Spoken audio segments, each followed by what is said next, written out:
Sportez-vous bien. Sportez-vous bien.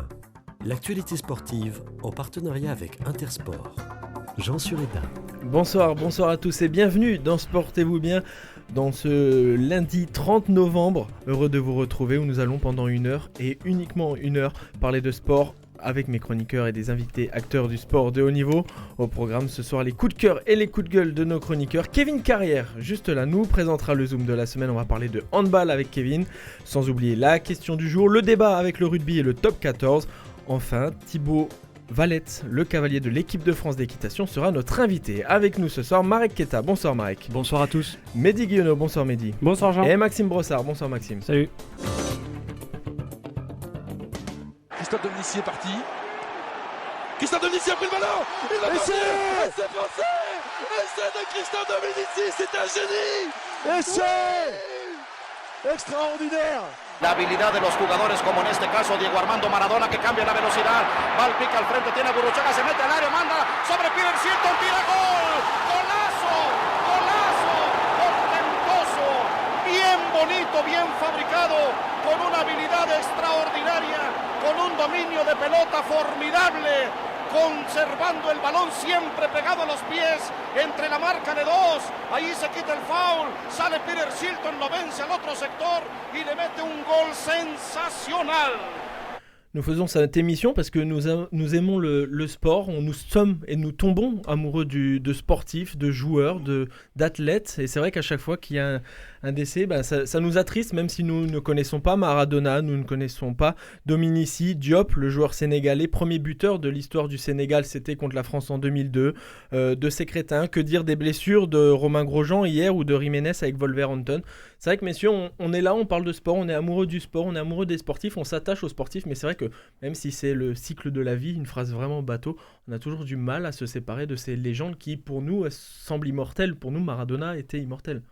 Maradona, il est déjà immortel dans le sens où il avait déjà survécu, on va dire, il était déjà mort plusieurs fois, c'était un peu un phénix. Et puis, je pense que voilà, on l'aura toujours dans l'esprit, il sera toujours parmi nous. C'était plus brutal, on va dire, pour Dominici. C'est sûr que 48 ans, c'est pas forcément un âge où on meurt, quoi. C'est un truc où on ne s'y fait pas, Mehdi, de dire au revoir, même si encore une fois on ne les connaît pas, on ne les connaîtra jamais ces gens. C'est des choses qui arrivent tous les ans. De toute façon, on perd toujours des sportifs de Kobe Bryant cette année en 2020. Il y a quand même eu Kobe Bryant à début d'année. Moi, je me souviens beaucoup de Johan Cruyff il y a un peu plus d'1 an. Ouais. Voilà, c'est des choses dont on se souvient un petit peu. Mais ce qui est impressionnant, c'est l'enchaînement. On a beaucoup parlé de Maradona, on a beaucoup parlé de Dominici. Il y a eu Diop hier qui était déjà malade, qui avait la maladie de Charcot, qui est décédé hier. Ces crétins, donc dont on a moins parlé d'habitude quand il y a un décès comme ça. C'est la légende du tennis de table français. On a reçu Simon Gauzy dans l'émission. Mais ces crétins, c'est le seul champion du monde de tennis de table français. En double mixte, exactement. Et puis, il avait développé ce sport parce qu'il se déplaçait dans les petites villes notamment et il faisait des shows avec son camarade, je sais plus son nom. Et en fait, il faisait des shows de ping-pong. Il jouait sur des tables immenses, sur des petites tables, des grandes raquettes. Il variait tout ça. Il avait un petit peu développé le tennis de table. Et voilà. Et puis, bien entendu, les deux images, Raúl Jiménez, on a vu certaines choses passer, ça pourrait être peut-être même une fin de carrière, c'est au conditionnel, je parle. Pour expliquer, il y a eu hier en Angleterre, match de football entre Arsenal et Wolverhampton, on joue la 4e minute, il y a un corner pour Arsenal, David Luiz, le Brésilien d'Arsenal, vient mettre la tête et il y a Jiménez, et vu que c'est à huis clos, on entend le bruit, le choc, l'impact du tête contre tête. On parle d'une fracture du crâne carrément, voilà, parce que c'est terrible. Marek. Très tôt, les médias anglais comme Sky Sports ont parlé d'une fracture du crâne. Il s'avérerait que c'est le cas, donc heureusement, en fait, Jiménez a été transporté d'urgence donc à l'hôpital à Londres et il a repris connaissance en fait après avoir donc été opéré. Parce qu'il a quitté le stade complètement inconscient. Il était KO. Voilà, il a pris un KO de 10 minutes et jusqu'à l'opération. Ensuite, il s'est réveillé. Et, bon, il est en pleine convalescence, mais a priori ça va. Donc mais on craint un peu pour sa carrière parce que s'il peut plus faire de tête, c'est un peu un merdant. Il jouera peut-être avec un casque. mais c'est sûr que ça risque d'être compliqué pour un attaquant. Et avant de revenir sur Romain Grosjean, bien évidemment, je pense que l'image a fait le tour du monde. Pour ces crétins, c'est un peu comme Jean d'Ormesson. Jean d'Ormesson est décédé malheureusement la veille ou l'avant-veille du décès de Johnny Hallyday. Donc Jean d'Ormesson, qui est connu bien évidemment et qui est un homme de lettres, tout le monde allait parler de son décès. Non, Johnny Hallyday est décédé. C'est exactement la même chose pour ces crétins. Tout le monde allait parler du décès de ces crétins et on commençait à avoir les articles de tous nos confrères. Et par contre, derrière, il y a Maradona qui arrive, entre guillemets, désolé de dire ça comme ça, et qui prend la place. Voilà, c'est ça, c'est le terme des people. Romain Grosjean, là on va parler de miracle, mais c'est purement du miracle, c'est incroyable. Ouais. Ah oui, là j'ai pas les mots, je suis pas un gros connaisseur de la Formule 1, mais c'est vrai que c'est assez spectaculaire ce qui s'est passé. Je crois que, si je me rappelle bien, c'est une voiture qui a dévié sur le véhicule de Grosjean, c'est ça? Non, c'est Grosjean qui dévie et qui s'accroche avec Daniel Kiat. C'était très impressionnant, les images quand il sort en plein milieu des flammes, et brûlé d'ailleurs à je ne sais combien de degrés au niveau des mains, on ne sait pas. Il a presque rien, quoi. Il a que ça. Ce qui est impressionnant, c'est que c'est presque rien. Et voilà. Effectivement, l'image est frappante et en fait, depuis des années, on se demande toujours pourquoi il y a une surprotection des pilotes, etc. Et on s'en rend compte maintenant. Et tous les pilotes s'en rendent compte aussi de plus en plus à chaque accident.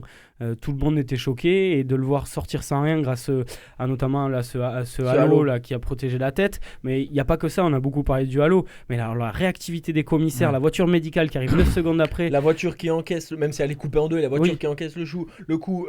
Grosjean qui n'est pas brûlé alors qu'il passe 30 secondes dans un feu. Donc les combinaisons, les ingénieurs des combinaisons des voitures, c'est là où on voit que en fait c'est peut-être ça emmerde peut-être les sportifs, mais non, c'est pour quelque chose. Ce qui est impressionnant chez Grosjean, c'est que c'est pas une chose qui lui a sauvé la vie. C'est un miracle parce que c'est plusieurs choses qui lui ont sauvé la vie. Et moi sur le moment ça a été surtout la réactivité des commissaires qui de suite mettent l'extincteur dessus pour pas qu'il y ait de retour de flamme et qu'il puisse sortir de là. S'il n'y a pas des commissaires si près, il s'en sort pas non plus. Et sur certains grands prix, je sais pas, mais je suis pas sûr qu'à tous les endroits il y ait des commissaires qui peuvent intervenir en 8 ou 9 secondes, quoi. Ça a été impressionnant. Et avant de partir sur les coups de cœur et coups de gueule et de parler de quelque chose de beaucoup plus gai, c'est vrai que pour ceux qui se doutent du sportif de haut niveau qui est un pilote de Formule 1, non, et là on vient de se rendre compte, le grand public s'est rendu compte que ce ne sont pas que des gens qui pilotent une voiture à 360 km/h, l'impact à 220 km/h. Ils se musclent justement pour encaisser. Par exemple, moi, tous autour de la table, on est à sa place, on est mort, faut le dire clairement. Et voilà, et ils sont préparés psychologiquement à l'impact. Ce sont des professionnels. Le dos, les cervicales. C'est exactement ça. Ils sont très musclés et ils ont un instinct de survie. On a vu ça en moto la semaine d'avant. Je ne sais plus si on en avait parlé ou pas. Il y a un pilote, je crois que c'est un Moto 2, qui est tombé en plein milieu de la piste avec toutes les motos qui arrivaient. Il est tombé au milieu de la piste et de suite le réflexe, c'est se retourner pour avoir la vision de toutes les motos qui arrivaient sur lui et courir et ramper sur les graviers pour ne plus être sur la piste. Et ça a été fait instinctivement, il a fait ça en 10 secondes et il s'en est sorti. Bon, alors, c'est un peu un miracle parce que les motos lui passent pas loin, mais voilà, les pilotes de haut niveau ont souvent cet instinct-là. On va pouvoir passer avec les coups de cœur et les coups de gueule et vous pourrez nous suivre tout au long de la semaine sur les réseaux sociaux, sur Facebook, Twitter et Instagram de Sportez-vous bien. Sportez-vous bien, les coups de cœur et les coups de gueule. Chaque semaine, vous nous parlez d'un événement qui vous a marqué comme une joie ou une déception. Alors, vu l'actualité sportive de la semaine, il n'y a que des coups de cœur. Et ça, on va mettre un peu de baume au cœur sur la semaine. Enfin, ouais, vous, c'est... À part sur... voilà, je me tourne vers vous. Ouais, c'est un coup de projecteur. Un coup de... comment dire ? En fait, non, j'ai pas été clair en fait, avec vous. C'est plus un coup de gueule, un coup de tristesse, ouais. Ah oui ? Ouais, c'est pour ça. Moi, je croyais que c'était un coup de cœur, moi. Non, en fait, je fais mon... On fait sur le Vendée Globe. Sur le Vendée Globe, oui, en fait, sur l'abandon de Thompson, Alex Thompson, donc... ça fait, donc, vous le savez, 3 semaines que le Vendée Globe est en marche, et je voulais parler d'Alex Thompson, puisque le Gallois de 46 ans a dû abandonner hier, alors qu'il était considéré comme un des grands favoris, si ce n'est le grand favori. Surtout le vôtre. Et surtout le mien, j'en avais parlé il y a 3 semaines parce que le personnage me plaît, mais je vais y venir. Donc ce qui s'est passé, c'est qu'il a abandonné samedi. En fait, son bateau avait subi des dégâts la veille, le vendredi soir. Il avait averti ses équipiers sur terre aux alentours de 19h. En fait, c'est ce qu'on appelle le safran de son bateau. Donc, c'est le gouvernail en fait, qui est dans l'eau qui a été endommagé. Et malheureusement, il n'a pas pu arranger ça. il a été contraint de déclarer forfait. Voilà. C'est dommage pour lui parce que, encore une fois, c'était le favori. Il est arrivé second il y a 4 ans, en 2016-2017. C'est la 3e fois qu'il est contraint d'abandonner. Et c'était quelqu'un qui était vraiment pressenti pour gagner parce qu'il avait obtenu, sur les 2 derniers Vendée Globe, il avait fini 3e et second. Voilà, donc moi je l'aimais parce que c'est un skipper un peu discret, voilà, qui naviguait sur un navire toute nouvelle génération. C'est important de le souligner parce que sur les 8 derniers, en fait il y a 19 foils en ce moment qui naviguent sur l'eau. Et il y en a 8 qu'on appelle des grands foilers. En fait, c'est vraiment les derniers, c'est les tout derniers foils, c'est les trucs les bateaux qui volent. Ouais. Voilà, c'est les bateaux qui volent, c'est les trucs qui ont été construits là depuis 2016. Le bateau donc de Thomson en faisait partie et parmi les 9 qui étaient présents, eh bien les 8 autres ont été endommagés, quoi. Ce qui marque votre tristesse, et c'est ce qui rend le Vendée Globe beaucoup plus beau, comme la Coupe du Monde de rugby et la Coupe du Monde de foot, c'est que c'est pas tous les ans, on se refait pas l'année prochaine. Faut attendre 4 ans. Il faut attendre 4 ans, voire plus, parce que regardez, Armel Lecléac, celui qui a gagné le dernier Vendée Globe, il participait pas cette année parce que il est en train de construire un autre bateau, il est en train d'améliorer des choses. Donc oui, c'est des choses vraiment. Le Vendée Globe, c'est quelque chose qui se prépare longtemps à l'avance avec des ingénieurs. Sur le long terme, voilà, on est à la pointe de la technologie. Ouais, c'est ça, c'est de la technologie de pointe. Ouais. Ah oui, on utilise des technologies aéronautiques et voilà. Et je tiens aussi à souligner que, vous voyez, à 17h, la dernière mise à jour là, du Vendée Globe, Kevin Escoffier, qui était 3e, a dû déclencher sa balise de détresse parce que son bateau a pris l'eau. Donc c'était au niveau. Là, on est au niveau du Cap Bonne-Espérance, donc en Afrique du Sud, on est déjà à ce niveau-là. Et le CAM, un autre skipper, a dû se dérouter pour aller l'aider. Vous voyez, ces foils, en fait, ils sont pas encore tout à fait fiabilisés. Voilà, on est sur une nouvelle technologie. J'ai l'impression qu'ils sont partis sans... on sait que ça va aller vite. Voilà. Ouais. On a la certitude. Que ça va vite, mais la solidité, on n'était pas sûr. Mais voilà, on a encore... Et en fait, c'est une histoire aussi de... Faut être un peu... Ce que disent les skippers, c'est qu'il faut être un peu schizo quand on pilote ce navire, ce genre de navire, parce que ça demande extrêmement beaucoup d'attention. Et tout seul, c'est très compliqué, puisqu'on rappelle que le Vendée Globe, c'est une course en solitaire, sans escale, sur plus de 70 jours. En parlant de technologie, je me souviens que quand vous avez fait la présentation du Vendée Globe, j'avais presque oublié.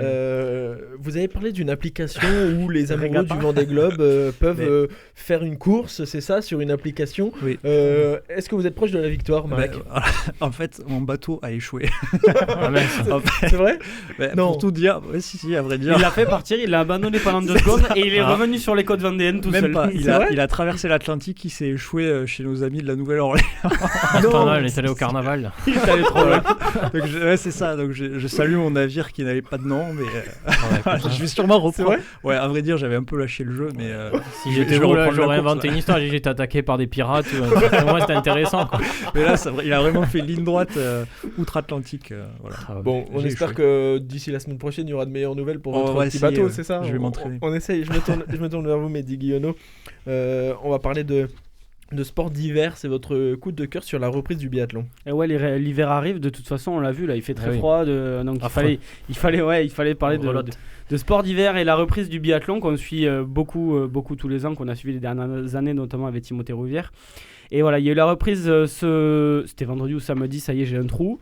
Il y a eu la reprise, c'était en Finlande, donc là-bas on est sûr d'avoir de la neige de toute façon à cette période-là, à Kontiolahti. Et on a eu le droit donc à 4 épreuves, un individuel garçon, une individuelle femme, un sprint homme et un sprint femme. Donc voilà, le premier vainqueur de l'année, c'est déjà un vainqueur qui restera dans l'histoire, puisque c'est un jeune Norvégien, Leigreid, qui a 23 ans, c'est sa première année sur la Coupe du Monde et donc il a gagné surtout une épreuve très compliquée à remporter, puisque c'est sur 20 km, c'est l'épreuve la plus longue du biathlon avec 4 tirs, 2 couchés et 2 debout, et il égale Martin Fourcade, voilà, qui avait gagné à peu près au même âge en 2011 exactement. Donc voilà, et Jonas Bö, le monstre, celui qui remplace Martin Fourcade, a fini 2e. Et a gagné le sprint le lendemain, le dimanche. Il a gagné le sprint assez largement. Il se dirige vers une année tranquille où il va écraser tout le monde. Il y a quelques victoires qui vont lui échapper. Mais parce qu'il va le décider. Ouais, ça va être un petit peu ça. À part s'il s'arrête, comme l'an dernier où il avait arrêté sur 2-3 étapes où d'autres avaient remporté les épreuves, notamment Martin Fourcade avait profité de ça. Mais honnêtement, Jonas Bö est en train de prendre vraiment la même place que Martin Fourcade avait. Donc il n'y a pas le même recul. parce que c'est l'an dernier qu'il a vraiment dominé pour la première fois. Mais je pense que sur les années à venir, Johannes Beu, il va un petit peu tout écraser comme le faisait Martin Fourcade. Voilà, signalé chez les Français. Alors les Français, juste à signaler, les résultats qu'on voit là, c'est des résultats, on va dire, moyens, corrects, avec notamment Fillon-Maillet, 4e sur l'individuel, 6e sur le sprint, Jacquelin, 8e sur l'individuel et 8e sur le sprint, Guigona, 9e de l'individuel. C'est des résultats auxquels on a moins l'habitude chez les Français, même si c'est assez correct. Mais ce qu'ils expliquaient, c'est qu'ils avaient une préparation très différente des Norvégiens, où les Norvégiens attaquent directement la saison, où ils skient en fait depuis très longtemps. Ils ont l'habitude d'avoir de la neige. Nous, la neige arrive plus tard et on fait notamment des stages en Norvège pour aller la chercher. Et donc leur pic de forme est plus progressif. Et donc voilà, ils expliquent les résultats de cette manière. Et normalement, on devrait voir les Français progresser, et notamment Fillon-Maillet et Jacquelin, qui l'an dernier ont brillé, ont fait tous les deux dans le top 4, top 5 du classement mondial, et qui devraient, je l'espère pour eux, remporter quelques victoires cette année. Fillon-Maillet, c'est vraiment le Français à suivre ? Oui et non. Alors, moi je pense qu'Emilien Jacquelin est presque au même niveau que lui maintenant. Il a progressé très très vite. Fillon-Maillet, on l'attendait comme le successeur de Martin Fourcade. C'est ça, c'est pour ça que je comprends. Mais il va confirmer. Je pense qu'il fera lui top 3 au classement sur l'année ou à la régularité. Mais je pense qu'Emilien Jacquelin aussi pourra nous rapporter presque autant de victoires que Quentin Fillon-Maillet. Voilà. Et après, chez les filles, c'est toujours très indécis le biathlon féminin. On a pratiquement des vainqueurs différentes à toutes les épreuves. À toutes les épreuves.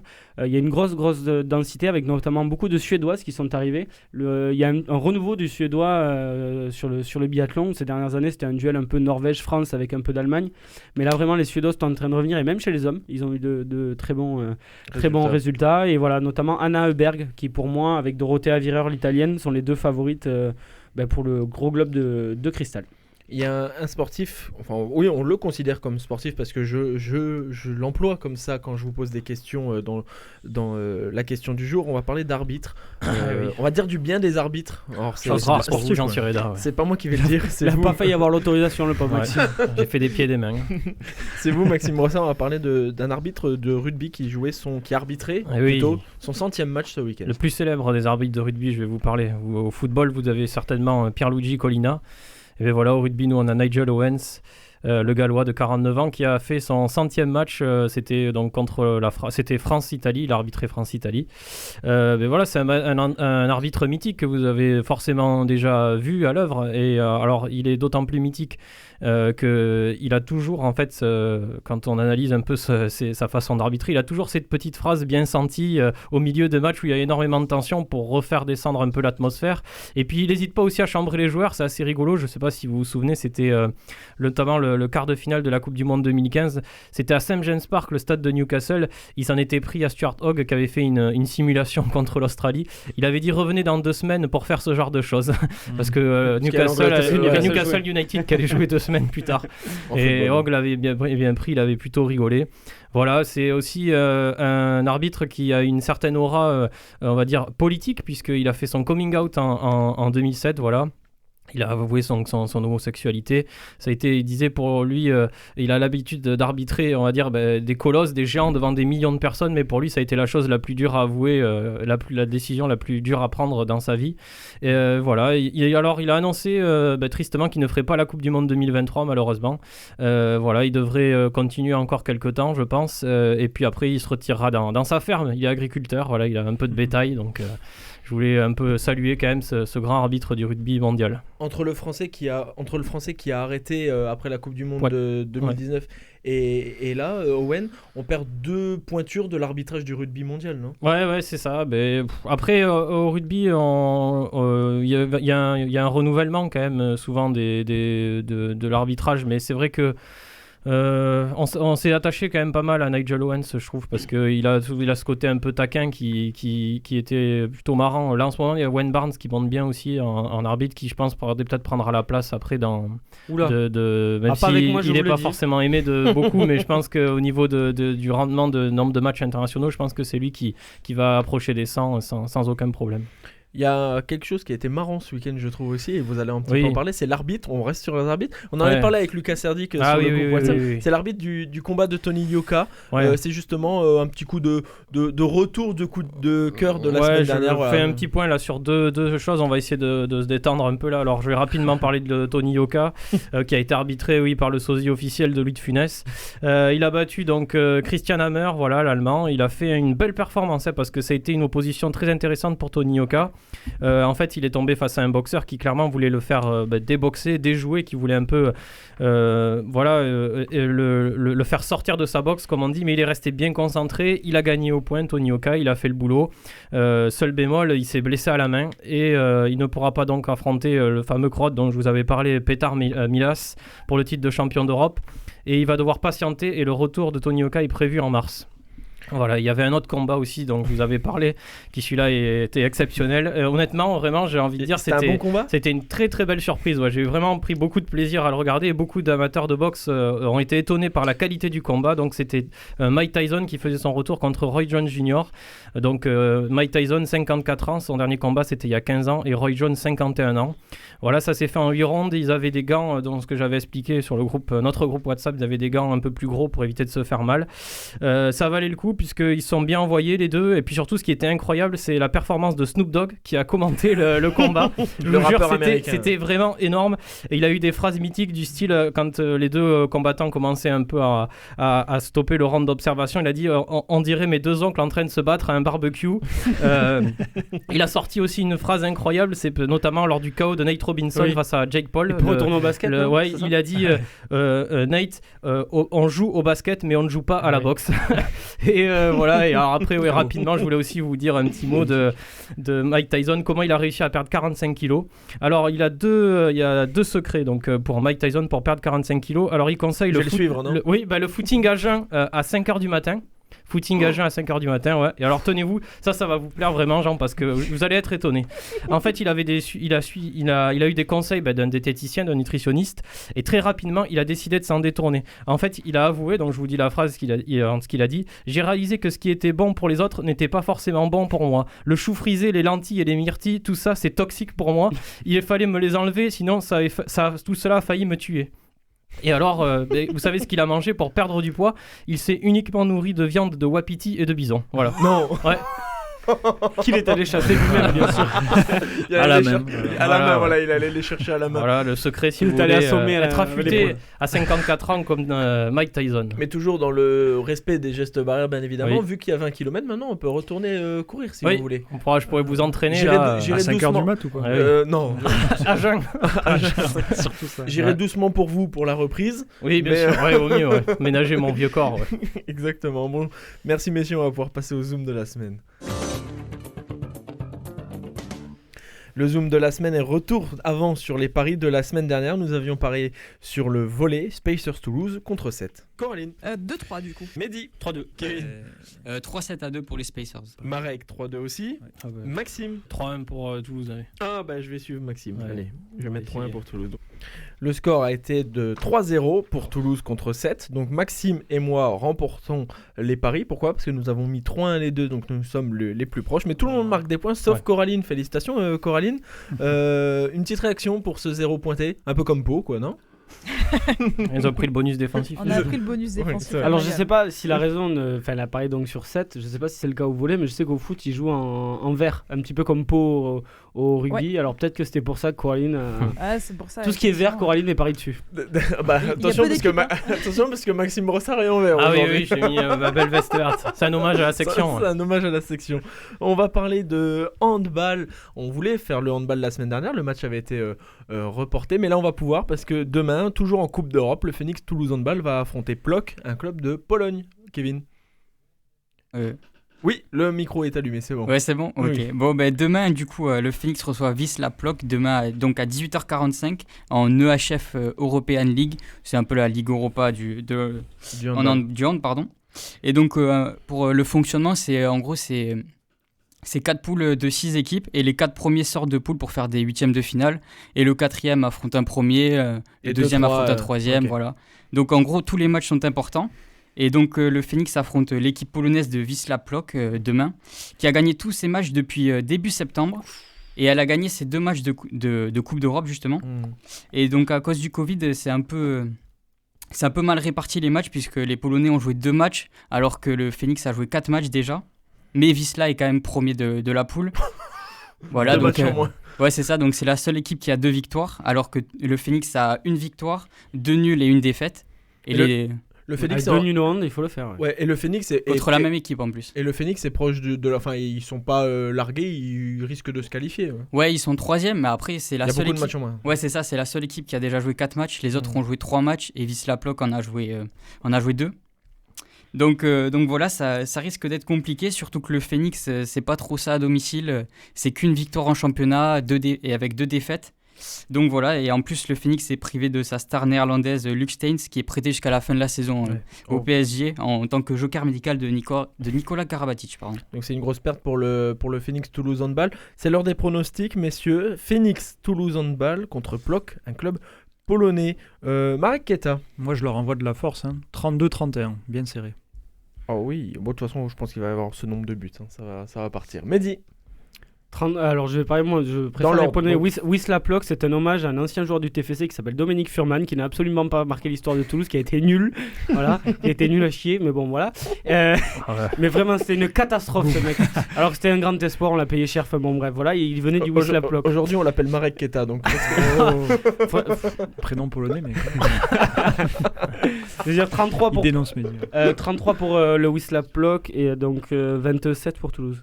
Maxime. Je vais dire 23-21 pour le Phoenix. Ah oui, petit score. Ouais. Kevin. 29-27 pour le Phoenix. Coraline. 28-25. Et moi, je vais pour la première fois mettre une défaite d'un club toulousain, malheureusement. Je vais mettre un 29-36. Donc, je vois grosse victoire des Polonais contre le Phoenix Toulouse Handball, mais j'aimerais bien me tromper, ça serait une bonne nouvelle pour le club toulousain. Merci messieurs, on va pouvoir passer à la question du jour. Sportez-vous bien ? La question du jour. La question du jour, une question par semaine, les chroniqueurs ont 3 minutes pour y répondre. La question elle est très simple, que s'est-il passé le 22 mars 1906 ? 22 mars 1906 déjà, est-ce que c'est un lien avec un sport collectif ? Oui. Donc déjà c'est un sport co. Voilà. C'est du foot parce qu'à cette époque-là... Non. Est-ce que c'est du basket ? Non plus. Du rugby. Oui. Ah, du rugby. Le 22 mars 1906. Rugby, Kevin et Coraline, bien évidemment. Est-ce que c'est un lien avec un match international ? Oui. C'est le premier France-Angleterre. Et déjà. Bravo. C'est bien le premier France-Angleterre, vous me voyez venir. Pourquoi ? Parce que et je suis content que personne ne l'ait utilisé dans les coups de cœur, coups de gueule. Comme ça nous permet d'en parler aujourd'hui. C'est le premier crunch de l'histoire. C'était au Parc des Princes en test match pour une défaite 35-8 de l'équipe de France. Le premier match officiel, c'est 4 ans plus tard entre la France et l'Angleterre. C'est le 3 mars 1910 lors du tournoi des 5 nations à l'époque. Le vrai tournoi. Une défaite, 11-3. Le premier match entre la France et l'Angleterre en Coupe du Monde de rugby, c'est un quart de finale en 1991, toujours au Parc des Princes. Pour moi, encore une fois, une défaite 1910. Pour la première victoire, il faut attendre le 2 avril 1927, une victoire 3-0. Voilà. Le rugby à l'ancienne. 3-0 au stade. Si vous avez les clubs des joueurs, ils devaient jouer à Lourdes. Encore, je ne sais même pas. Et bien évidemment, la dernière victoire de l'équipe de France était le 2 février 2020 lors du tournoi des 6 nations au Stade de France. Une victoire 24-17 contre les vice-champions du monde. Un bilan total de 106 rencontres pour 58 victoires anglaises, 41 victoires françaises, 7 matchs nuls. Messieurs, voilà, c'est pour parler du rugby, de l'équipe de France de rugby, victorieux contre l'Italie ce week-end et qui va affronter l'Angleterre donc en finale de cette Coupe d'automne. C'est bien ça. Coupe d'automne des Nations. Ouais. Mais écoutez, on verra. Match, le problème, c'est que l'Angleterre aura la possibilité d'avoir tous ses internationaux, son équipe type. Et nous, il va y avoir énormément de rotation. Ce sera même des joueurs différents de ceux qu'il y avait contre l'Italie. Donc, on va voir. Il va falloir serrer les dents, mais je pense qu'ils vont emmagasiner de l'expérience. Et puis surtout, je pense qu'ils vont jouer de manière peut-être débridée. Ils n'auront rien à perdre. Donc, voilà. Coraline, on en parlait avant l'émission, je le dis toujours aux auditeurs, on en parlait un peu avant l'émission, c'est peut-être aussi le moment pour les Anglais finalement de tester aussi, parce que tourner, bien sûr. À quoi sert de mettre l'équipe type contre la France si c'est pour mettre 80 points et puis gagner le match sans forcer et puis sans s'entraîner. Je dis pas de se mettre à la hauteur de l'équipe de France, mais voilà. Ils vont mettre les gros, quelques gros au début, s'assurer de la victoire et après faire tourner pour tester les nouveaux, quoi. Vous êtes d'accord avec ça, Mehdi? C'est ce qu'ils vont faire, les Anglais, vous pensez? Ou ils vont faire un mix des deux. Eddie Jones gérera comme il le veut. Dans tous les cas, s'il joue l'équipe de France, lui, tout ce qu'il veut, c'est nous écraser. L'Angleterre-France, c'est ça. Et puis moi, je trouve que c'est... Contrairement au foot, où ces matchs-là, moi, j'aurais dit que c'était un match un peu gigot-haricot. Exactement, c'est des matchs qui servent absolument à rien. Au foot, au rugby, c'est complètement différent. Parce qu'au rugby, on peut pas se cacher, c'est du combat. Et je pense que ça servira beaucoup on va dire que vu que c'est une équipe 2 avec beaucoup de jeunes joueurs, ils vont emmagasiner pas mal d'expérience, ça va voir un petit peu ce que c'est les chocs au haut niveau et la vitesse de jeu, et ça leur servira pour l'avenir et notamment pour la Coupe du Monde 2023, parce qu'il y a certains joueurs de cette équipe-là qui pourraient faire partie de les listes, voilà, des listes d'ici 2-3 ans, quoi. Beaucoup de néophytes dans la liste des 31 de Galtier. Ah oui, là j'ai pas sous les yeux, mais ça va être beau. Il y en a pas mal qui ont quand même fait leur baptême du feu là contre l'Italie, mais bon, faire un baptême du feu contre l'Italie et jouer l'ex-finaliste de la Coupe du Monde, c'est pas la même chose, quoi. Donc, il va y avoir un capitaine à 3 sélections normalement. Oui. Ça sera sa quatrième. Anthony Gelon, je crois que ça va être capitaine, donc écoutez, on verra bien. Vous connaissez, vous, Mehdi, non? Exactement, qui est gersois, qui était juste à côté de chez moi. On se mettait des grands parpaings dans la tronche, dans la cour du collège à Aignan, et voilà. Vous vous rendez compte, la carrière de Mehdi, c'est passé à ça, quoi. Comme Maxime, il percutait Gelange, et puis maintenant Gelange va percuter Itoge. Exactement. C'est fou, ça. Mais en fait, il est passé professionnel et il va devenir le capitaine normalement de l'équipe de France ce week-end grâce à Mehdi. C'est bien ça, Mehdi? Ah oui, tout à fait. C'est grâce au choc qu'il a pris contre le goudron quand je le faisais reculer à l'époque, bien entendu. Tout à fait. Bien sûr. Voilà. Ça va pas durer longtemps. Le match ce sera samedi sur France 2. Dimanche, pardon, sur France 2. Et on espère. Là, on peut parler d'exploit si la France bat l'Angleterre. Déjà, si on prend moins de 20 points d'écart, ça sera bien. Voilà, exactement. Mais je pense qu'on va manger les 40-50 points. Non, quand même pas. Non, mais qu'on figure bien déjà, qu'on sorte le front en sang et la tête haute, on dit. Voilà, c'est un beau mot de la fin et nous on se retrouve dans moins de 3 minutes avec le débat. On va continuer de parler de rugby de Top 14.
Portez-vous bien.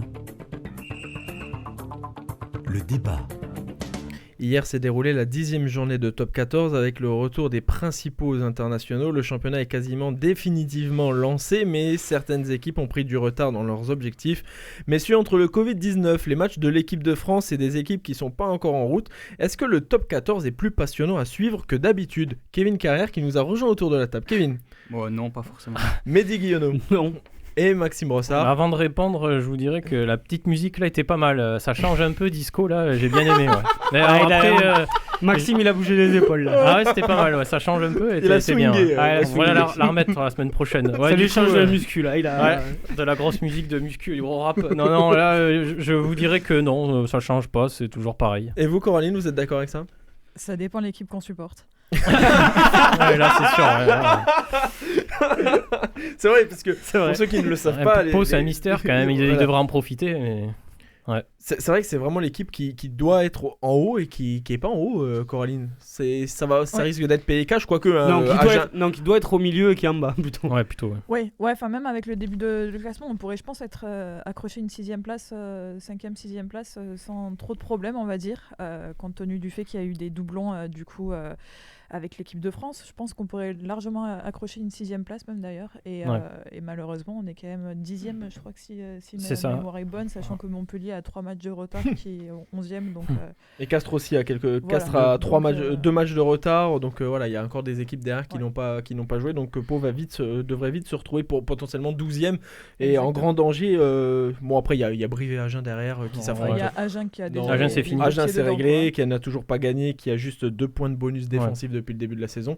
Maxime, sur la saison, sur le début de saison du Top 14, c'est vrai que c'est quand même sympathique. On voit La Rochelle premier, on voit le Loup Bordeaux-Bègles qui a été leader de la saison régulière avant l'arrêt du championnat, qui est même pas qualifié pour l'instant. Ils sont 7e. C'est sympa. Après, les cartes sont souvent rebattues dans le sens où le problème du rugby, c'est déjà il y a les doublons et à ça vous ajoutez aussi les reports à cause du Covid. C'est-à-dire que contrairement au foot où ça s'arrête, finalement on a bien des plages de récupération pour les joueurs si jamais il y a une contamination ou autre. Là, ça joue tout le temps et donc et plus de doublons.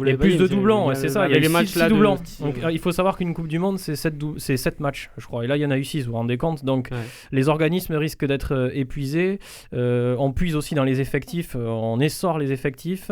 Mais au-delà de ça, oui, le championnat est quand même assez intéressant. Moi, je regarde tous les matchs les week-ends et je trouve que dans le contenu, on voit vraiment des belles choses, même si c'est vrai qu'il y a certaines équipes comme Brive ou Agen qui ont tendance à lâcher. Même si Brive a montré une belle réaction ce week-end contre La Rochelle en fin de match. Moi, je parle pas forcément sportivement, mais je pense que pour le grand public, effectivement, le spécialiste de rugby va s'y reconnaître parce que la qualité de jeu baisse peut-être pas forcément. Il va découvrir de nouveaux joueurs dont il est content. Mais pour le grand public, pour moi, c'est une catastrophe pour le rugby, puisque le rugby s'élargit pas du tout. Avec tous ces doublons, on n'y comprend plus rien. Le classement ça va changer du tout au tout. Voilà, c'est quand même très très compliqué de suivre le top 14. Et en fait, on a presque envie de dire rendez-vous au mois de mai, on suivra juste les phases finales, quoi. C'est ça. Et en plus, le problème, c'est la fenêtre de tir qui a été loupée. C'est le match à 21h qui aurait pu être vraiment un gros plus, quoi, pour le rugby, tout simplement. Sur Canal, en plus. Sur Canal. Et donc, à la place du foot, qui le foot est sur Téléfoot, et Téléfoot ne fait pas d'abonnés. Je sais pas si ça marche pas. Parce que moi honnêtement, bien, je regarde plus le rugby parce qu'il est à 21h. Ça marche bien, mais le souci, c'est qu'en fait, des fois, il y a des matchs qui ont été intervertis le dimanche à cause des Covid. Et voilà, quoi. Et donc, surtout quand je soupçonne aussi quelquefois certaines équipes de dire qu'il y a des cas de Covid juste pour finalement avoir une plage de récupération. Le Stade français Toulon de la semaine prochaine, il va être beau celui-là. Ce sera l'hommage pour Christophe Dominici. Il risque d'être assez chargé dû au décès de Dominici. C'est ces deux clubs, si je dis pas de conneries. Et même le Stade français est plutôt pas mal, même s'il leur manque beaucoup d'internationaux. Et pourtant, sans beaucoup d'internationaux, le Stade français, il y a l'Argentin. Le problème du Stade français, c'est que, ils ont aussi quand même des matchs en retard, dans le sens où ils ont eu un début de saison qui a été assez tardif, puisque si vous vous souvenez, ils ont quasiment pas joué les deux premiers, non ? Ils ont pas joué les deux premiers. Il y a eu encore des reports, toute l'équipe a été contaminée. Donc, mais bon, là, ils ont bien rebondi depuis, ils ont trouvé leur rythme de croisière et eux, ils profitent bien des doublons, justement. Je trouve que c'est plutôt intéressant ce qu'ils font là. Il y a beaucoup de matchs, il y a beaucoup de doublons, mais la saison là va s'élargir et c'est presque l'année prochaine où ça risque d'être compliqué. La finale, c'est le 25 juin. Ouais. D'habitude, c'est un peu plus tôt, si je dis pas de bêtises. Le début des phases finales, c'est le 11 juin. Ouais. Donc, c'est-à-dire qu'il va y avoir barrage d'accession et les barrages, les demi-finales et la finale sur une plage de 15 jours, ce qui est quand même 3 matchs en 15 jours, c'est quand même assez rare pour le rugby, Maxime. Ah oui, non, mais là, ça va être... je sais pas comment ils vont réussir à gérer ça, de toute façon. Il faut aussi se mettre dans la tête qu'il va falloir que les équipes de rugby fassent peut-être évoluer, comme on disait, la quantité de joueurs dans leurs effectifs pour pouvoir justement peut-être réduire ces plages de récupération et avoir la possibilité de jouer plus fréquemment, quoi. Voilà. Bientôt, ça va se rapprocher des Broncos de Toulouse. On va avoir les Paris 69ers. On va avoir des effectifs 80, comme ça. 80 ou 100 joueurs. Et on va rajouter à ça la nouvelle formule de la Coupe d'Europe de rugby qui va démarrer N'en parlons pas. Qui va démarrer. Si on parle de lisibilité là aussi. Qui va démarrer le 12 décembre prochain pour une finale à Marseille le 22 mai. Kevin, comment vous trouvez le début de saison du top 14 d'une façon générale et globale ? Le début, il y a beaucoup d'équipes là, franchement, il y a peut-être 8-9 équipes qui peuvent être dans les 6, donc c'est ça qui rend intéressant, puisqu'après, derrière, c'est pas trop intéressant, mais les 6 premiers, il y a une vraie bataille qui va se jouer, là, on voit déjà que Bordeaux, Paris, tout ça, c'est pas dans les 6, alors que ça va être à la bataille. Après, les doublons ont quand même pas mal tronqué les choses, parce que je pense au Racing, qui est l'un des meilleurs effectifs du top 14, qui est 5e. Ils ne sont pas à leur place, quoi. C'est clair. Un mot sur les clubs de la région, Castres, Pau, Toulouse. Pau, c'est bon, on a déjà donné. Pau, c'est bon. Castres, c'est dur. Castres, c'est difficile à juger parce qu'ils sont 12e, ils ont 2 matchs de retard, mais est-ce qu'ils sont à leur place? C'est le problème de Castres, c'est un peu comme Pau, ils devraient en profiter. C'est une période de transition, c'est la perte de Christophe Furios, surtout je pense que depuis qu'il est parti, le club est en reconstruction, tout simplement. Mais je pense qu'ils vont se maintenir, Castres. Chaque fois, ils nous font le coup un peu, on va dire. Ils vont finir 6e et champion de France. Non, je pense pas, mais ils vont se maintenir. Je pense pas Castres descendre ou faire le barrage. Et pour le Stade Toulousain, donc le Stade Toulousain fait partie des 3 équipes à avoir joué 9 matchs, le plus de matchs dans la saison avec Agen, mais Agen sans commentaire, et avec la section paloise justement. Ouais. Est-ce que c'est trompeur le classement du Stade Toulousain 2e quand on sait que derrière, entre le 2e et le 8e, entre le 3e et le 8e, pardon, il y a 2 matchs en moins à chaque fois. Ils sont plus 5 ou 6e, Maxime, je pense. Leur vraie place avec tous les matchs d'avance, c'est 5 ou 6e, donc c'est dans les 6 avec tous les doublons. Il faut compter surtout le Stade, c'est celui qui a été le plus impacté par les doublons, je crois. Donc honnêtement, ils ont bien géré finalement, je trouve, la période de doublons. C'est une crise, quoi. Et pour terminer, on va faire un point avant de recevoir notre invité. Et Bayonne est déjà sauvé, juste je signale, moi je suis pour Bayonne. Bayonne est pratiquement déjà sauvé et c'est déjà un miracle. Il joue le Stade. Il joue le Stade en plus. Mais il joue le Stade samedi à 18h15 sur Rugby Plus, si mes souvenirs sont bons. Il y a un bon Clermont-Montpellier en ouverture du championnat le 4 décembre. Un mot sur les outsiders, et je vais insister, messieurs, Maxime, sur Bordeaux-Bègles et sur Lyon, qui étaient les 2 premiers. Et là, ils ont du mal l'année dernière, pardon. Et là, ils ont du mal à l'allumage. Là, pareil, 2 équipes qui ont été touchées énormément par le Covid en début de saison. Et si vous regardez, ils sont en train de remonter la pente, de retrouver leur rythme de croisière. Et surtout, l'UBB, si on décortique bien leurs résultats, ils ont énormément joué à l'extérieur au début de saison. Je crois qu'ils ont fait 3 ou 4 matchs à l'extérieur d'affilée. Et c'est là où ils ont perdu des points. Et c'est là où ils ont mis du temps à construire une identité, à retrouver un peu d'allant. Et là, ça y est, ils ont enchaîné les matchs à domicile. Ils ont retrouvé justement cette caractéristique qui faisait la beauté de leur jeu. Et surtout un peu cet esprit combatif. On a vu contre Montpellier, ils sont allés marquer un essai de folie. Ben Lam à la dernière minute contre Montpellier. C'est différent quand même. Il me semble que Lyon, c'est un peu plus costaud. C'est du mignoni, quoi. C'est pragmatique, c'est costaud. Et on alors que Bordeaux, il y a un peu plus de jeu là. Bordeaux, ça joue à la main, quoi. Ça envoie les ballons, on se régale un peu plus. Et elles sont peut-être aussi victimes de leur succès l'année dernière, c'est-à-dire qu'elles ont pas mal de joueurs qui ont brillé et qui sont devenus internationaux aussi, quoi. Et il y a moins d'effets surprises aussi. Maintenant, c'est des équipes que tout le monde attend. Pour les 3 clubs de la région, il faudra attendre samedi et dimanche. Samedi, le Stade Toulousain se déplace à Bayonne à 18h15 et un derby régional dimanche le 6 décembre. Là, va falloir gagner, Coraline, entre la section paloise à 18h. Il met encore Pau dans la région. Il y a Pau dans la région. Et dans la région, nous sommes diffusés à Pau. Dans le sud, salue les auditeurs de Pau et ils affronteront donc le Castres Olympique. Merci messieurs, nous on va pouvoir passer à notre invité de la semaine. Sportez-vous bien. L'invité. Notre invité est champion olympique de Rio 2016. Il est champion du monde, il est médaillé lors des championnats d'Europe de 2015 et on en parlera. Thibaut Valette est un pilier de l'équipe de France d'équitation. Il nous fait le plaisir d'être avec nous ce soir. Thibaut, bonsoir. Bonsoir. Merci d'être avec nous en direct dans Sportez-vous bien. Je l'ai dit en présentation, vous êtes champion olympique donc, du concours complet par équipe à Rio en 2016. Est-ce que pour les auditeurs de Sportez-vous bien, vous pouvez nous présenter les différentes disciplines de l'équitation sur les grandes lignes, bien évidemment? Alors, il y a 3 disciplines olympiques dans l'équitation, donc trois disciplines qui sont représentées aux Jeux olympiques. Il y a le dressage, il y a le saut d'obstacle et le concours complet. Alors moi, ma discipline sportive, c'est le concours complet d'équitation.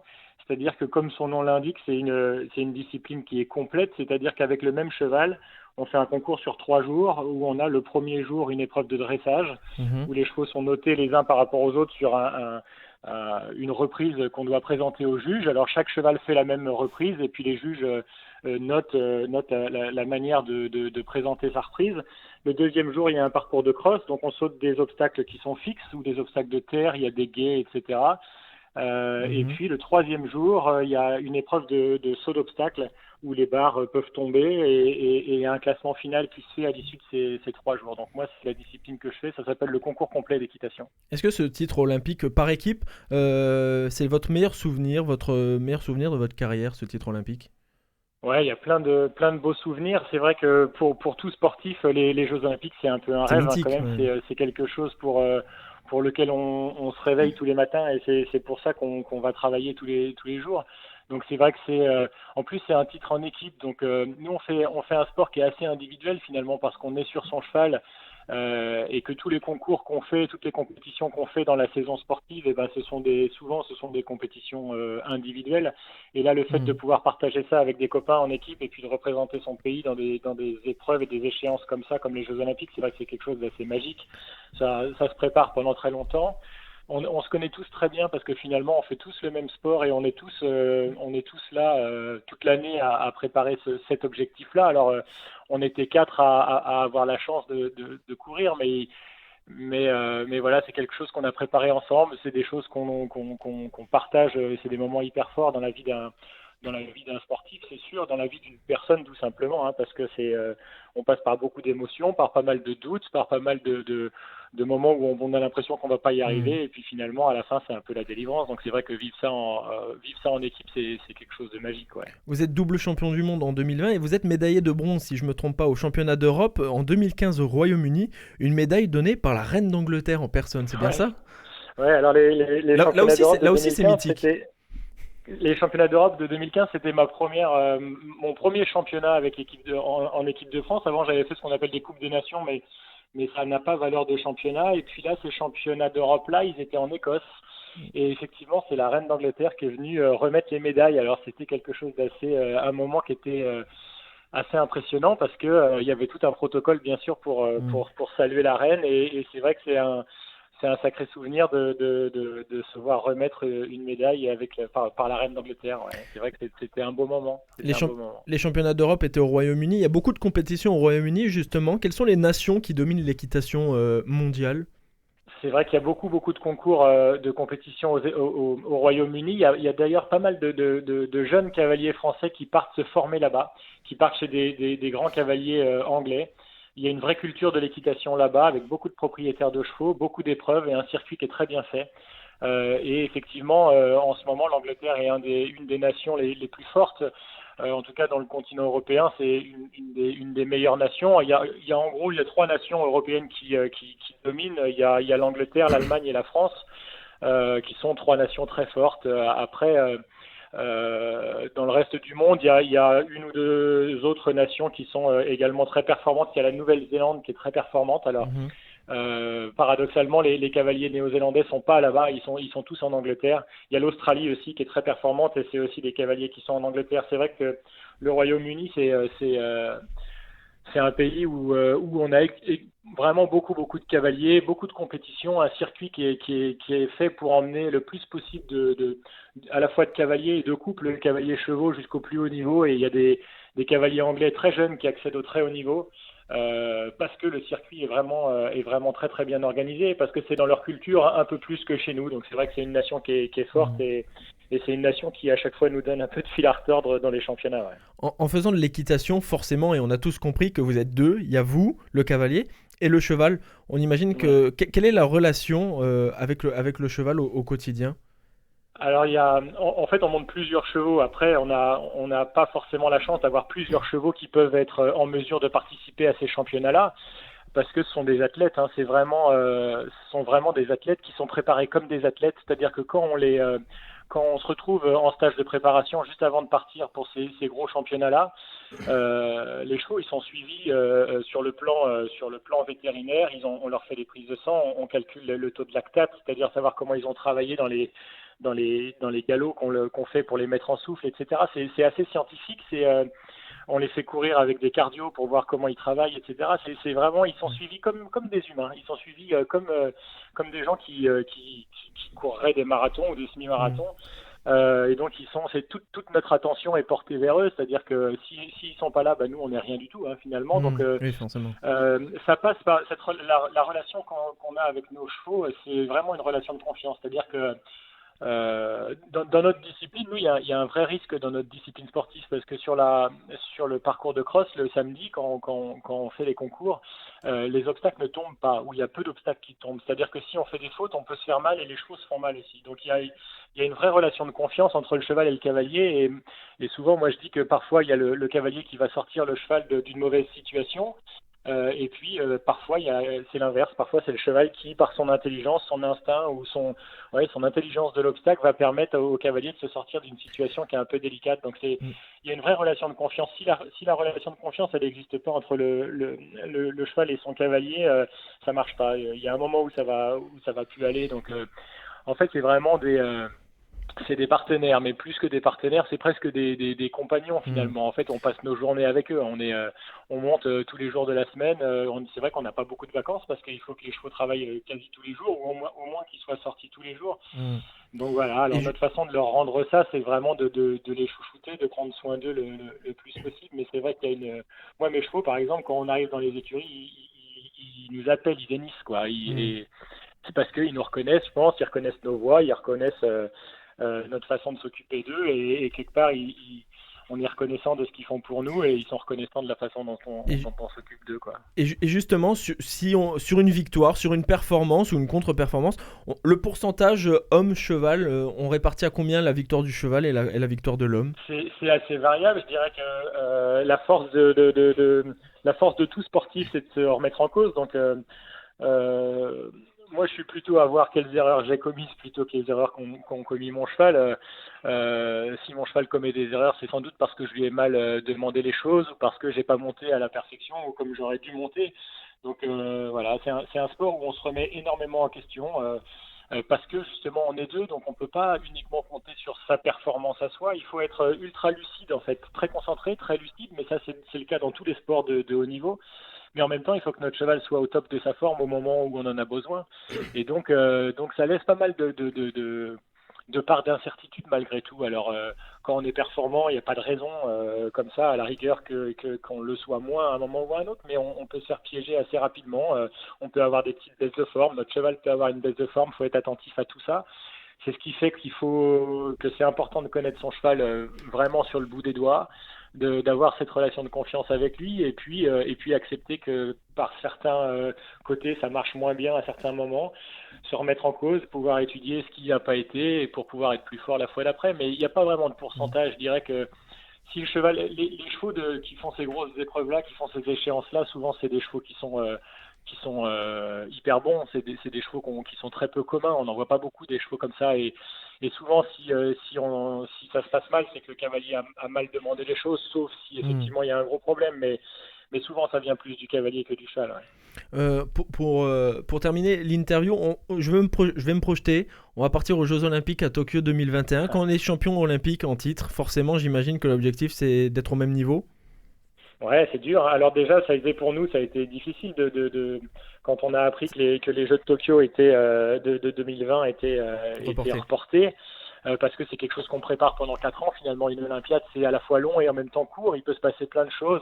On peut se blesser, les chevaux peuvent se blesser. Donc, et il faut être performant parce qu'on sait qu'il n'y en a que 4 qui partiront. Il y a un nouveau format en plus maintenant. Il y aura plus que 3 cavaliers qui vont courir pour l'équipe de France. Donc il faut être dans les 3 déjà. Il faut être performant au moment donné pour que le sélectionneur nous fasse entrer dans cette sélection, parce qu'on a beaucoup de bons cavaliers en France, beaucoup de bons chevaux en France, et que tout le monde a envie tout le monde rêve de ces Jeux Olympiques. Donc ça fait envie à beaucoup de monde. Après, c'est vrai que quand on a déjà eu un titre olympique et qu'on a déjà vécu ces moments-là, on a forcément envie d'y retourner. Le haut niveau, c'est un peu comme une drogue aussi, c'est-à-dire c'est beaucoup de sacrifices, et puis quand on y est, on n'a plus envie que ça s'arrête. Alors on fait tout pour que ça continue, en sachant pertinemment que ça s'arrêtera à un moment ou à un autre, mais on essaye de vivre ces moments-là du mieux possible pour être le plus performant possible, pour que nos chevaux le vivent bien aussi. Et puis que ça se fasse dans le respect dans le respect du cheval, parce que c'est important aussi. Mais c'est vrai que forcément, les Jeux 2021, on y pense tout le temps, et puis qu'on essaye de se préparer au mieux pour être le plus possible en forme à ce moment-là, et pour pouvoir revivre des moments magiques comme ce qu'on a vécu à Rio, c'est sûr. Et c'est tout ce qu'on vous souhaite pour les Jeux Olympiques de Tokyo en juillet prochain, en 2021. Le même titre, un titre de champion olympique par équipe pour l'équipe de France, même pour la délégation française, ce serait une bonne nouvelle. Merci beaucoup Thibaut Valette. Merci beaucoup. Merci d'avoir été notre invité dans Sportez-vous bien. Nous messieurs, on a le temps de le rappeler. Il y a le Phoenix demain, il y a le TFC demain, il y a le oui, c'est vrai.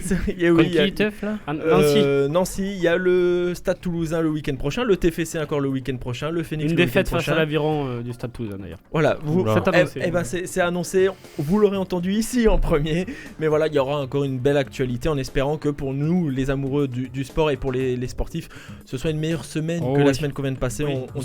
On dédicace humblement l'émission à tous ces sportifs disparus de ces derniers jours, et on espère avoir une bonne semaine de sport. Merci messieurs, merci à Coraline à la réalisation. Nous on se retrouve lundi prochain, à bientôt.